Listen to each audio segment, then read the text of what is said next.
details from Islamabad through our very meager embassy deployment out there that covers Kabul at this point. Madam Chair, Secretary Chadoro, please. if the category would be former U.S. government employees, then the job is much easier because they would have been vetted in the first place before they would have been hired. Admittedly, there are problems with their family members, if ever, who were not vetted. And that is one of the issues that we would want to go through. What kind of vetting did they go through in the first place? Which I personally, I wonder if the other agencies, what standard they will apply. Yes, the NBI has questioned that, so have some papers from the PNP questioning our ability to actually vet the incoming Afghans. What we are certain, Madam Chair, is once they arrive in country, then we can, of course, take precautions as to what they may do. Because, for example, like even in voice calls or whatnot, we can have them sign certain waivers, like when you answer a call center, this phone call is being recorded for your protection, or even like a company email or a Senate email for that matter. However, insofar as their backgrounds are concerned, there definitely will be some gaps. However, insofar as the NSC position is, depending on the arrangements made for their stay here, the number of those that will be agreed upon, the risk is low. Yes, certainly. We appreciate your anxiety and we share the NBI, the PNP, the AFP's concern, as well as the anti-terror group's concern that we simply do not have sufficient information and capability to get background checks on all of them. And even if you confine them to quarters and treat them almost as immobile prisoners, the reality is there are IT and other communications technologies available. The other consideration is NBI has mentioned the presence of sleepers among Afghan applicants as being highly probable, that the presence of SIV applicants could make the Philippines a target for Taliban and its splinter groups, and so on. Is that a reality? We so far do not recognize the Taliban government in Afghanistan, although we have had diplomatic relations with the country for a long while now. What exactly do we anticipate? NBI, perhaps, since you are very concerned about the security aspect and submitted an early paper on the same. Yes, Madam Chair. I think the apprehension we noted is that they may have sympathizers from the southern Philippines, from our Muslim brothers. So that is a possibility, Madam Chair. Yes, would anyone from Nika and the other security agencies would like to comment that local terrorist groups could exploit the situation and be strengthened or encouraged in some way by the presence of the Afghans here? From Nika, Madam Chair, we also express the same anxiety because they are given also the opportunity to for this some terrorists to travel, and that is a problem of records checking, and it will pose some security concern later on. Yes, quite apart from the background of these Afghans, will it be a source of propaganda and extremist narrative in pro-Taliban and Al-Qaeda groups, other sympathizers that we are all fully aware of that exist in our Muslim South? Certainly, Madam Chair, this could be used as a propaganda, and it could also, since our apprehension is about the sleepers, they could always be activated, and it will have an impact as far as revival of some activities in the South. Yes, the National Commission on Muslim Filipinos are very concerned about peace in Mindanao. Attorney Guro, you expressed some doubt about this effort. Yes, thank you, Madam Chair. The same sentiments we raised during the June 7, we are not particularly concerned about the infiltration or the sleepers among these coming Afghanistan, but more of being a target of an attack. As we all know, just recently, this Wednesday, an incident happened in Marawi again concerning the same group who caused the Marawi siege. So apparently, they're regrouping and they're growing in numbers because of the continuous problems in Marawi that up until now most of these affected by the Marawi siege were not yet they have not returned to their homeland or to their homes. So these are the concerns for the National Commission on Muslim Filipinos, because if their mobility will not be limited, and even if their mobility will be limited, these people from the south or these sympathizers of the ISIS-inspired group can easily, travel to Luzon.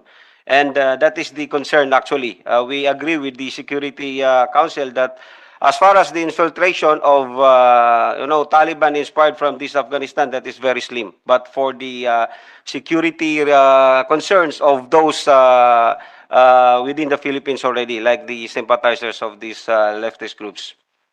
Yes, that seems very obvious, right? Um, yes, I think, doesn't the fact that the U.S. no longer wants to house these foreigners in safe havens within territorial United States raise concerns for us? They're claiming that they're very low risk security, that highly vetted groups will be the only ones coming, and that the SIV is assured, and yet they don't want them. Doesn't this raise concerns on the background and character of these individuals? Ayaw nga ng empleyado ng employer. Ayaw ng employer kunin yung dating empleyado. Bakit tayo ang kukuha? Tayo hindi nangangamba. Sila ayaw. Ba't ganun? Walang sasagot? Secretary Manalo, no, just playing devil's advocate, and well, it seems logical. Sila yung employer. Ayaw nila dun sa mga empleyado nila. Ayaw nilang kunin. Ba't tayo kukuha? Wala naman tayong kinalaman dyan. Hindi natin kilala.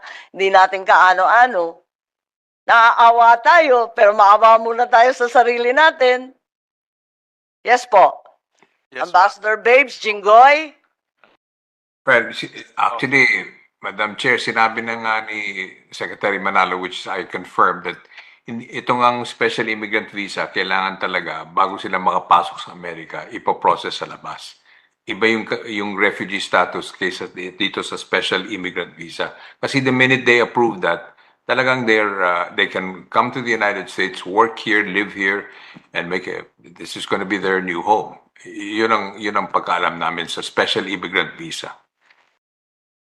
Yes, tamo pa. Kaya dun sa interagency meeting June 7, pati DOTR, transport, di ba, kasama. Kasama na rin DepEd. Ibig sabihin, 4 years of school. Kasi 4 years average yung application ng SIV.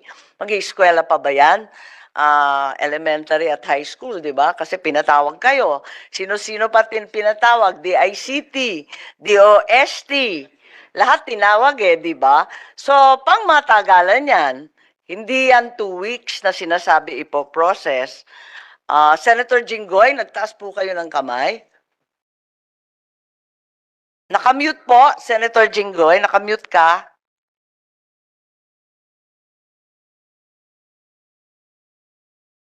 Ay, Senator Jinggoy, did you raise your hand? Nakamute ka pa.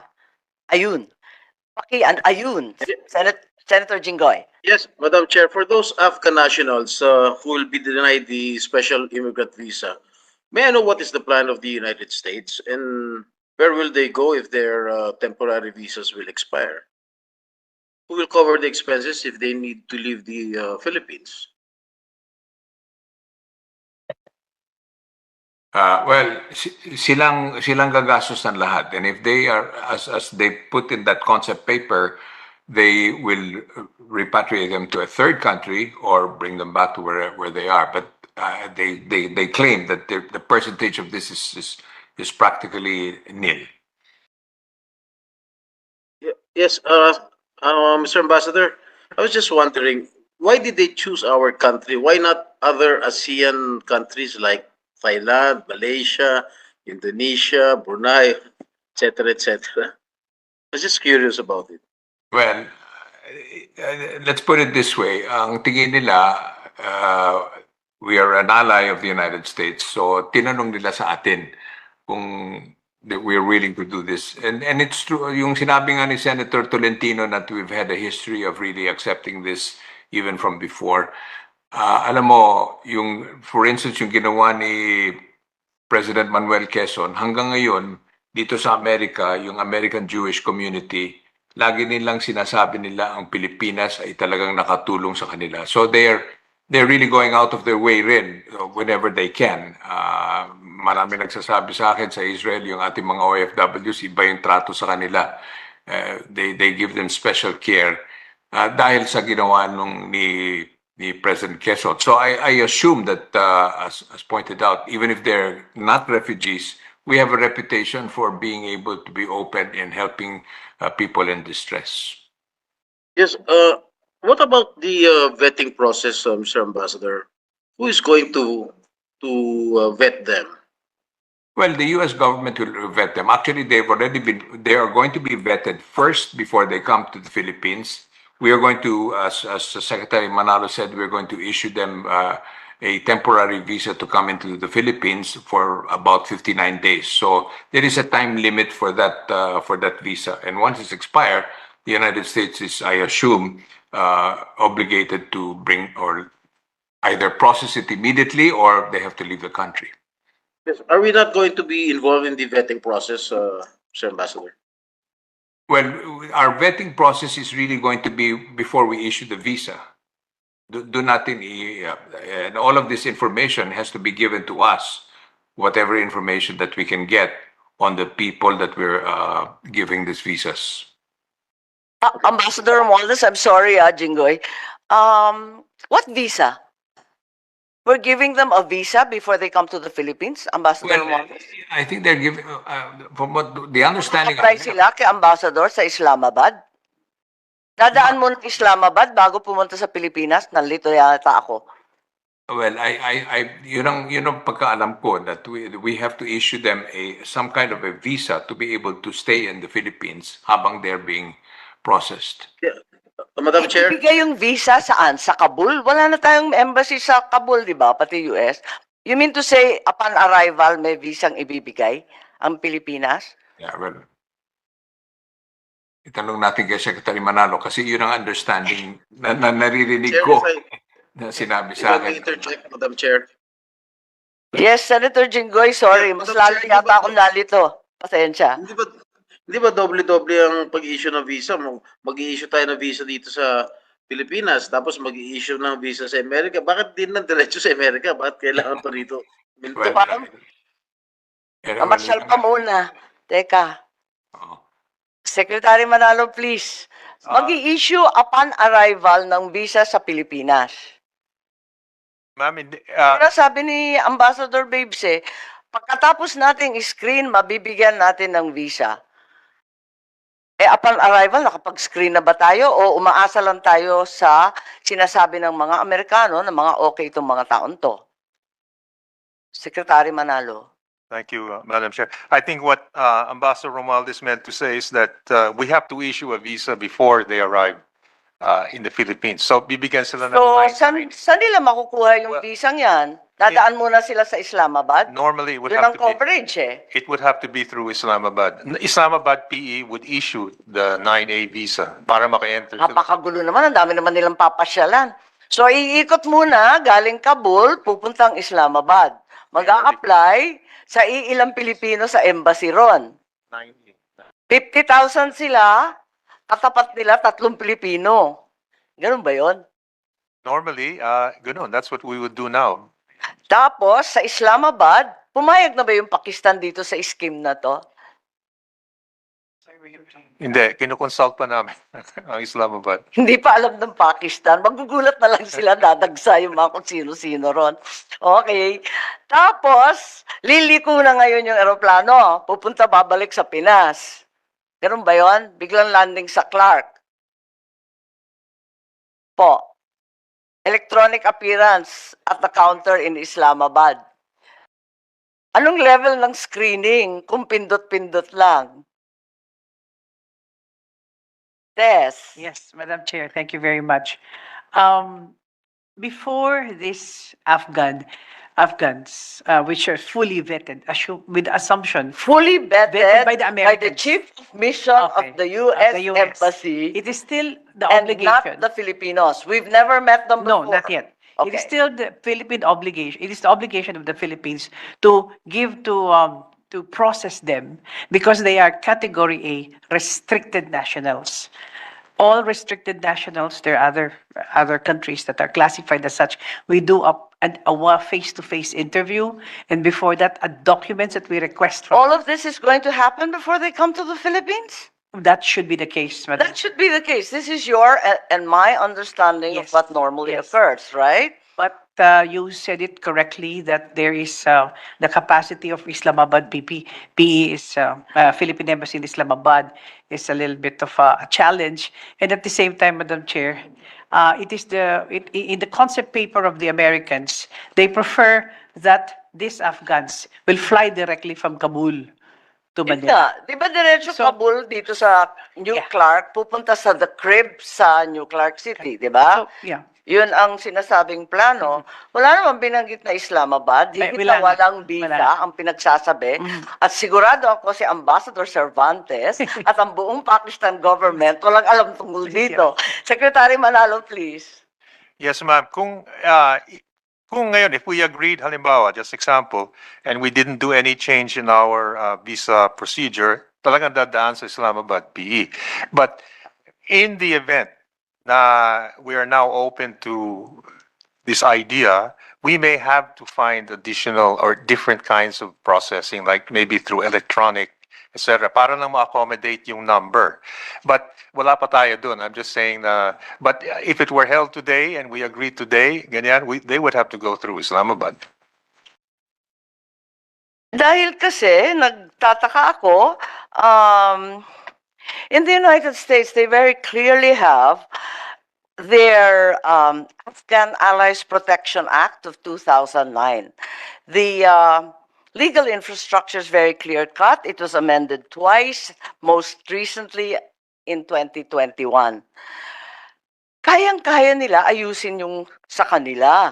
Kayang-kaya nila kunin yung mga dati nilang empleyado at sa tingin ko, talagang responsibilidad nila. If they're not willing to accommodate their own employees, nor to amend, once again, they've amended twice before, the Afghan Aliens Act, why should we be the ones to bend our immigration rules, overburden our staff in Islamabad as well as New Clark City, and impose all sorts of obligations on our neighbors? Di ko naintindihan eh.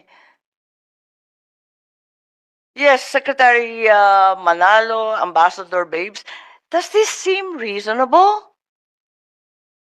Ma'am, I think we will take into account your views when we consider this further. Okay. We do not in any way attempt to influence or curtail the president's almost absolute power in forging foreign policy. However, by the rubric of simple reasonableness, this appears to be outlandish given the bending of rules required, the imposition on our already over burdened resources, given our security status, which the Muslim Filipinos themselves declare is precarious at present. Once again, exactly how long do we think the special immigrant visa will take to be granted? 9 months is what is stated under the Afghan Allies Protection Act of the United States. 9 months ang nasa batas nila, 1 to 2 weeks ang sinabi sa concept note. Tama ba, Secretary Manalo? How far along are these Afghan nationals with their SIV applications? Alam ko, di ba, magpapakita sila ng HR, recommendation ng superior, qualifications. How far along are they? Kasi ang balita, nung dinaan sila sa Qatar at UAE, meron na silang SIV, pre-approved sila. Etong pupunta sa Pilipinas, hindi sila pre-approved. Ibang-iba ang sitwasyon sa UAE at saka sa Qatar. Doon may SIV na sila. Eto, wala pang SIV. Tapos nagrereklamo nga mismo yung mga American lawyers na ketagal-tagal daw sa Afghan request. Nagpe-pending daw ng higit na 4 na taon. So how far along are these guys in their special immigrant applications? Maybe Ambassador Babes was given an indication kung sana pareho lang ng Qatar at UAE, hindi nakaka-nervyos yan. Pwede na rin. Secretary Manalo, please. Thank you, ma'am. Well, what the U.S. has told us is that these applicants are in the last stages of completing the process. So presumably that will fall within our 30 to 59-day requirement for stay. We would have to make very clear that that's the case, but that's what they have Sir, intimated to us, that since they're in the last stage. the grant of a visa is like pregnancy. It's either you are or you aren't. I mean, I don't know about the last stages. There simply is no last stage. Ganun ba? Um, But, presumably, we would have to make very clear that whatever process, it has to fall within the 30 to 59-day period we allow for restricted nationals. And it would have to be completed, and they would have to proceed to the United States. Levity If we aside, agree. sir, the problem really is, Secretary, that so many time frames are being given. 1 to 2 weeks ang processing daw. Ayon sa kanilang batas, 9 months maximum daw. Ayon naman sa experience ng mga Afghan na nag-a-apply sa Amerika, kabalikat ng kanilang mga abogado, umaabot daw ng 4 years. So gaano katagal yan sa Pilipinas? 4 years maninirahan dito?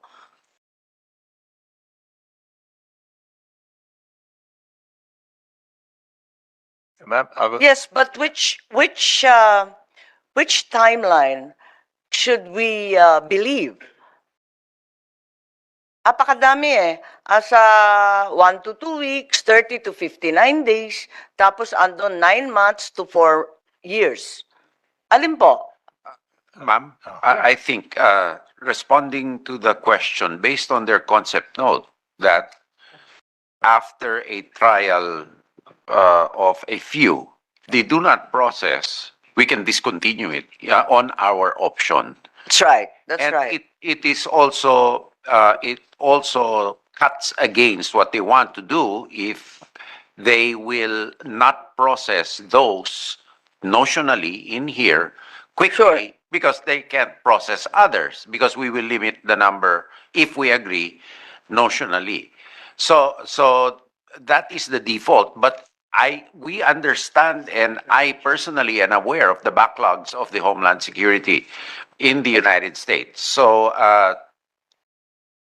who can predict what will happen is anybody's guess.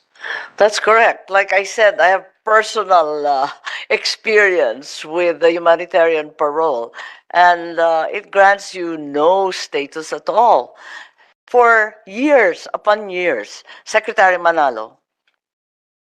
Ay, Secretary Manalo, Sorry. please. Thank you, ma'am.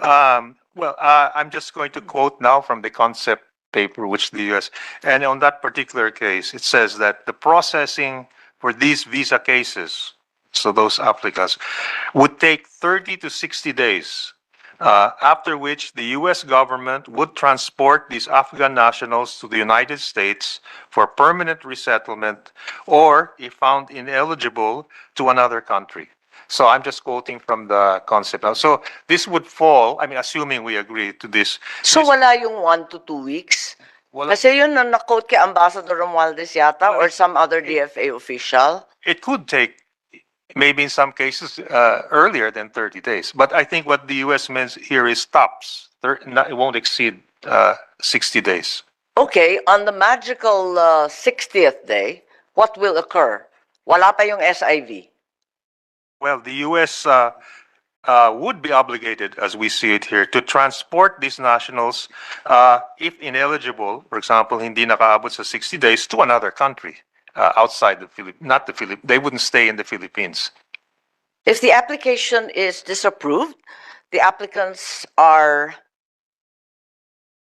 then considered refugees and the principle of non-refoulement becomes applicable. We can no longer send them back to Afghanistan. What's plan B? Thank you, ma'am. That's a point that we have asked the DOJ for an opinion or clarification.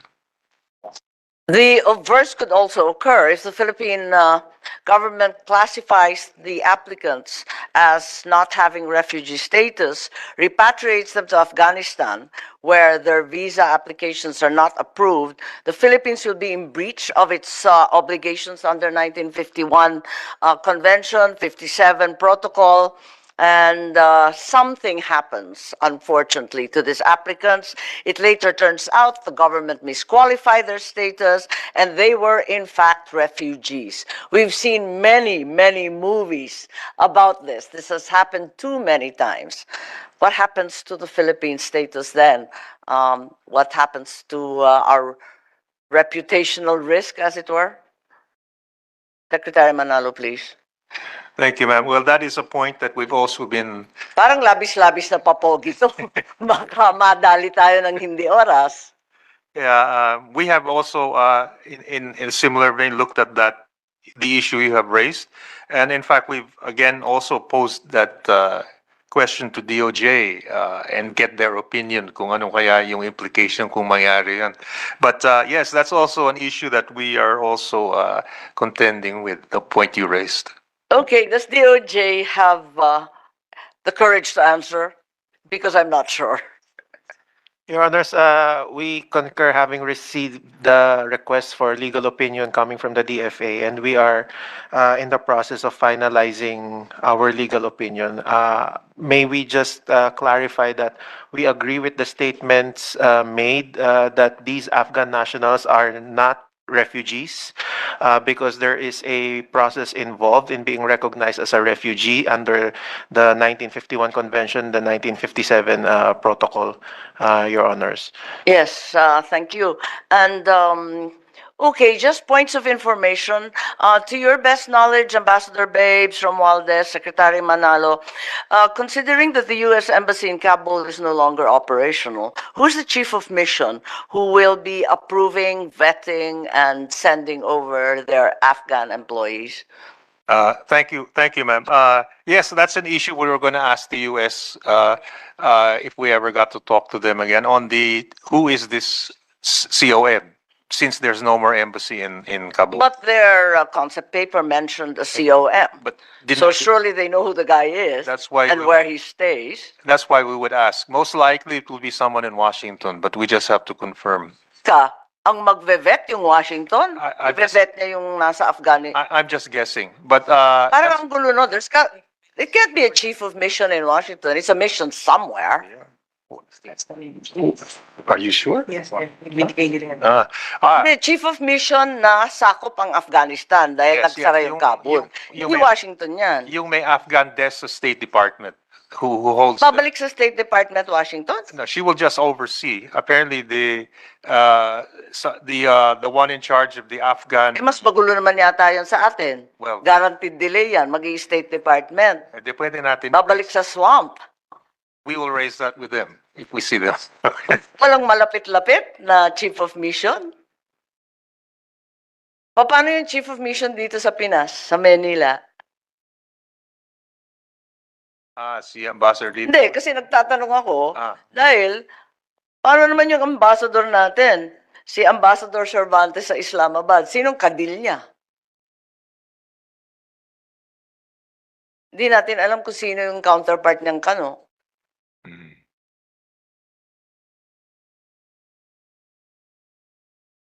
Hindi, nalilito kasi ako kung sino. Sino, di ba, kasi critical dito yung vetting, di ba? Alam na natin yun, yung vetting, di ba? It's going to be so clear. Ang sinasabi natin, walang kakayahan ng Pilipinas mag-vet ng mga Afghan nationals na hindi natin kaano-ano, hindi natin kakilala, hindi natin alam kung saan nanggaling. Pero, kaya ng mga Amerikano. Umaasa lamang tayo sa Amerikano. Pero, yung mga Amerikano, wala namang opisina dun sa Kabul para kalkalin lahat ng records nila na malamang nawala na rin. Ang aasahan natin yung Washington pa rin. Ganun ba yun?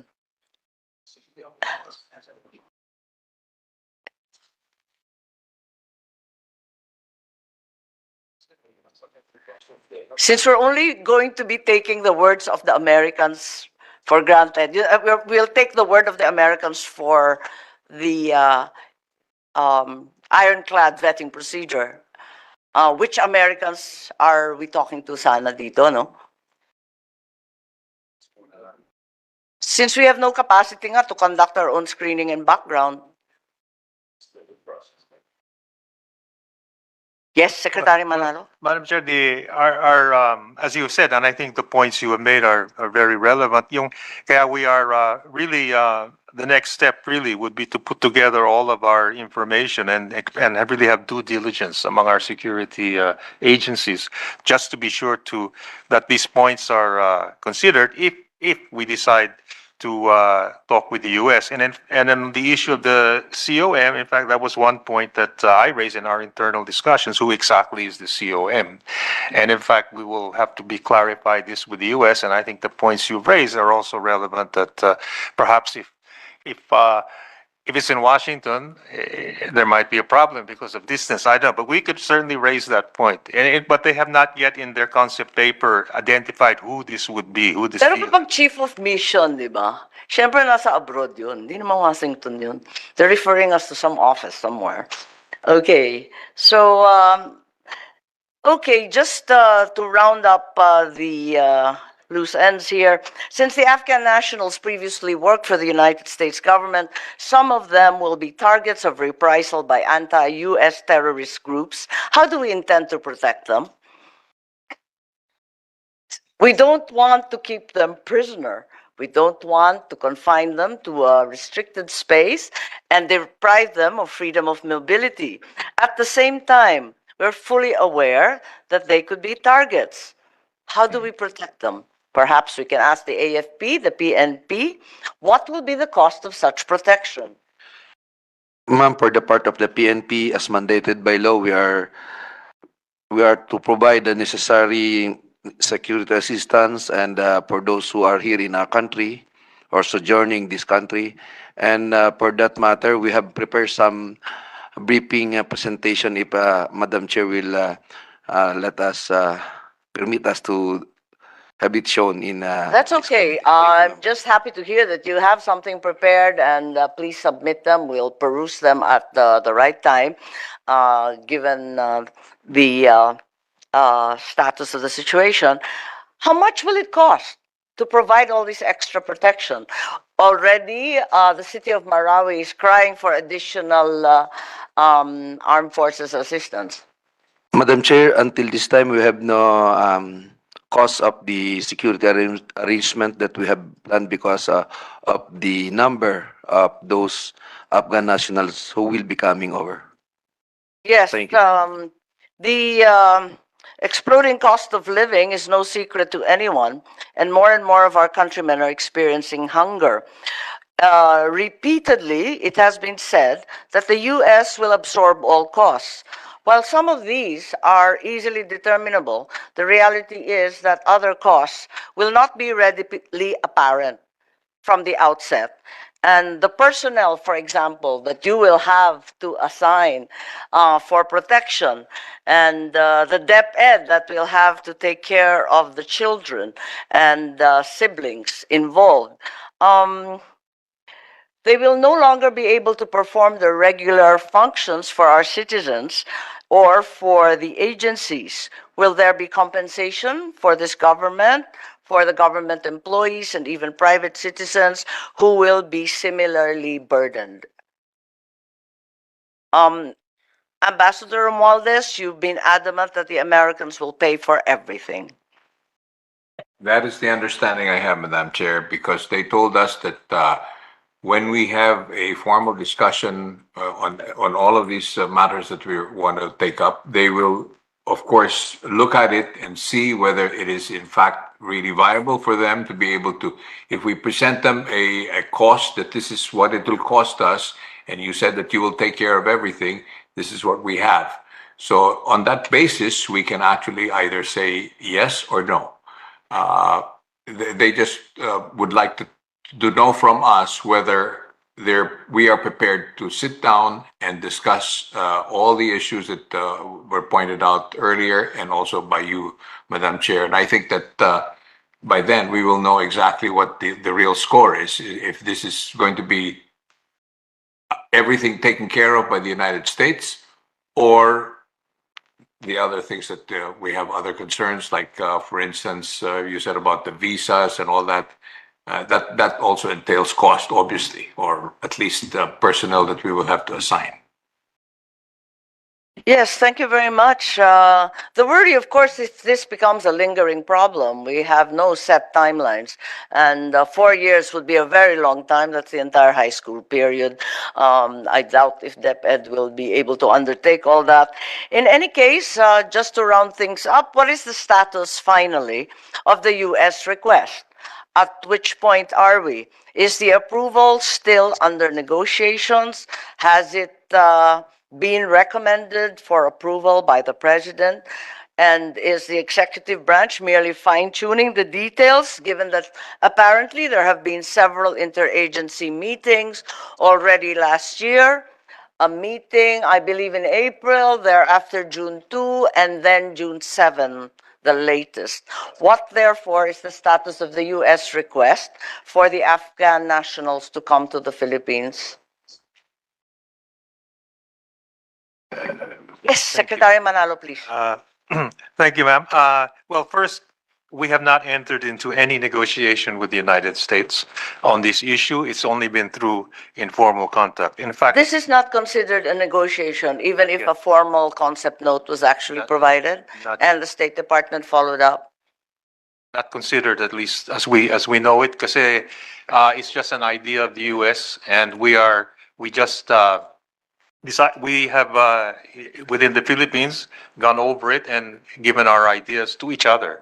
Secretary Manalo, I think Ambassador Romualdez has given interviews indicating that it was subject of negotiation because we are considering the request. And I'd like to call on you, Secpoa, who also appears to have a different understanding of the same. Thank you, Madam Chair. No, basically, because this has been a subject of consultation with the national government agencies, DepEd being one of Yes, them. that's correct. There are already, as far as this hearing is concerned, 3 meetings of record involving many, many agencies. Yes, ma'am. Although on the part of DepEd, we were only able to attend one, which was last June 7, wherein we also registered, and we also want to register now and state for the record our vehement objection and opposition to the proposal in its entirety.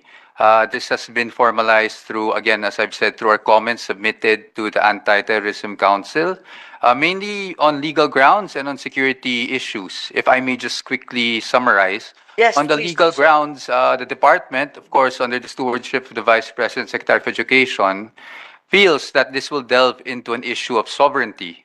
As we all know, in sovereignty, the exercise of rights and functions of a state must be exclusive from intervention from other states or interference. And in this case, this will include the right to determine who can enter the country and who can stay in the Philippines, whether temporarily or permanently. But in the proposal, at least in the notes that were given to us for comment, it seems that the vetting process will be done by the United States of America. And therefore, this is an interference into our exclusive determination as to who can enter our country.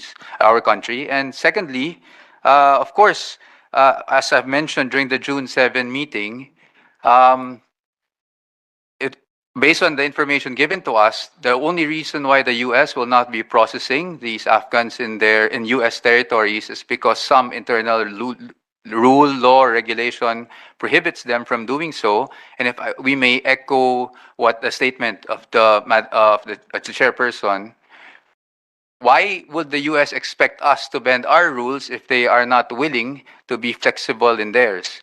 And that is really a concern of the Department of Education under the Vice President. And of course, aside from that, it's really the security concern. As you know, the schools have been witness to armed conflicts locally. The local terrorist groups is really a concern of the department. And with the presence of Afghans here, if the NSC is saying, or Nika is saying that there's low risk in terms of infiltration, we do worry about them being targets because, again, we feel that this might have the risk of further exacerbating an already unstable situation as regards local terrorist groups in some areas in the country. With that, ma'am, I guess we just have to summarize and again state on record our vehement opposition and objection to the proposal in its entirety. And we have again submitted our comments signed by the Vice President to the Secretariat for your perusal. Thank you very much, Yusek. During the meeting, you were informed that the DepEd would have to educate the families of these Afghan employees of the United States government. No, ma'am, we did not get to that point. Why then were you invited? I think we were invited because DepEd was simply asked to comment by the ATC, the Not because you were going to Council. be directly involved. We haven't gotten to that point. However, during the meeting, we already registered our objection on the proposal. So we didn't really get to the point of where principle. DepEd would be participating. Yes. Yes, without commenting on your direct participation, together curiously with the DOTR and DOST. I was a little bit perplexed by the assemblage. That's correct, madam. Thank you very much, Yusek. Anyone else would like to add to the discussion? Since I have no further questions, Commissioner Tansinko, I simply wanted, by way of information, to clarify the chart that you provided, indicating that, in fact, since the declaration, once again, of the Philippines that we were open to Afghan refugees, particularly following the heart-rending videos we all watched upon the departure of the Americans from Kabul, there appears to be a total of 137 Afghan nationals who have arrived in the Philippines from 2021 to 2023. Is that correct? I refer to the chart submitted by your office herewith. Yes, ma'am. It is correct, ma'am, that the 137 arrivals from August 1, 2021 to June 14, 2023 comprises all visa categories, not only refugees. It includes the Section 13A, married to a Filipina, then 47A2, 47B, 9A category, seaman. Yes, but in your listing, I refer to refugees because that seems to be the relevant category. That's 47B, refugees. In 2022, you recorded 4, but in your final tally, only 1. Which is the correct number? The final tally, ma'am, is 4 in 47B. Okay, so we have 4 Afghan refugees already in the Philippines. Yes, ma'am. Okay, are you aware of their whereabouts? Are they working? Are they married? And do they have families in the Philippines? Yes, ma'am. They are still in the country.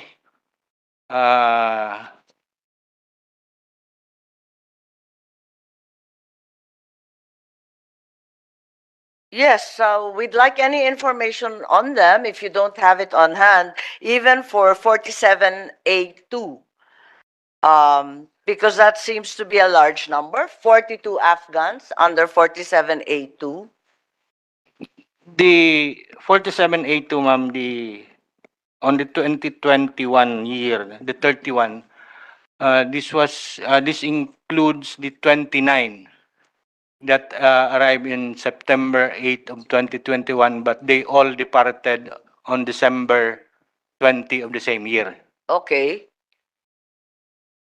Okay, there's also a large number of DFA-issued diplomats. 28? Andito pa sila?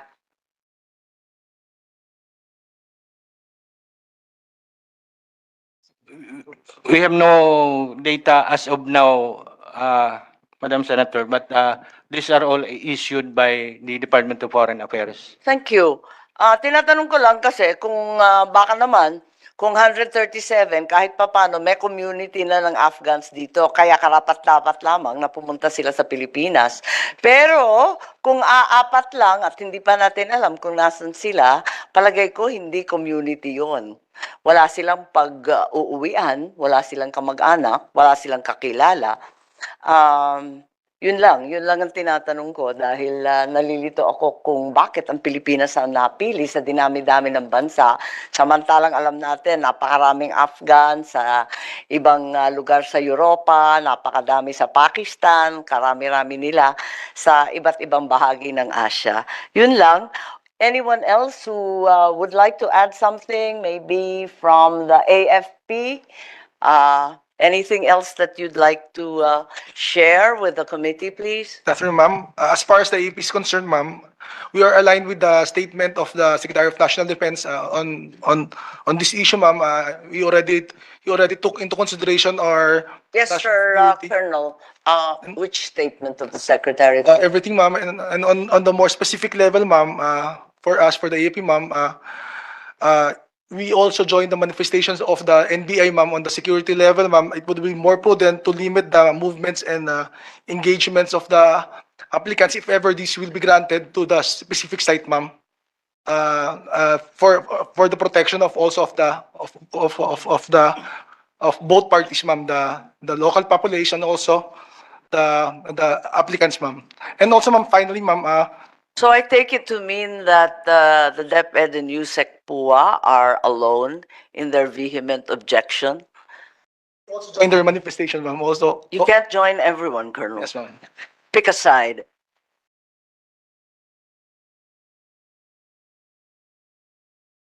Attorney Guro, please.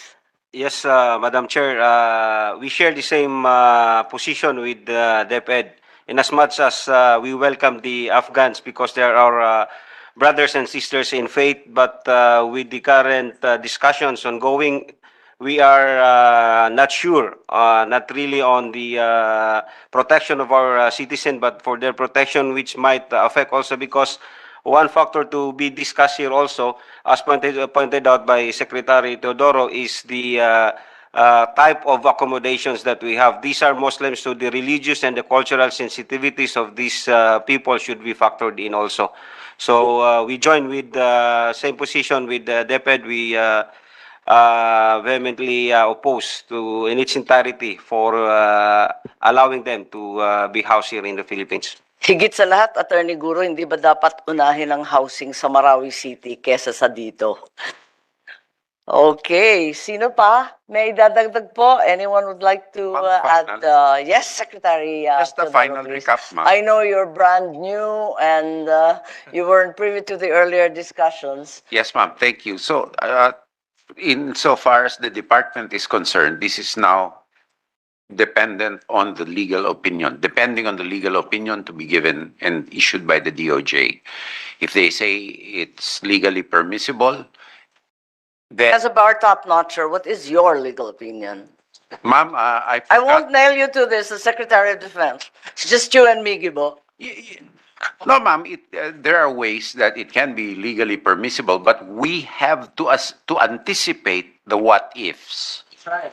And then we have to bring on to the other side and be certain that they are ready, willing, and able to execute their undertakings. That we have to determine. If you have sanctions and means Madam Chair, perhaps then to obligate the same? And it's reputational risk once again. Right. I think that is the strongest sanction that one can give to bring out a case just like you have so I don't know that expertly the done. Americans have been very good at But you have been very good, keeping Madam Chair. together their reputation when they withdraw from No, wars. Madam Chair, and it still hasn't progressed to that, and we're very thankful for the opportunity for us and for me to be educated personally on the various issues on that have arisen in this hearing, and I'll moving forward.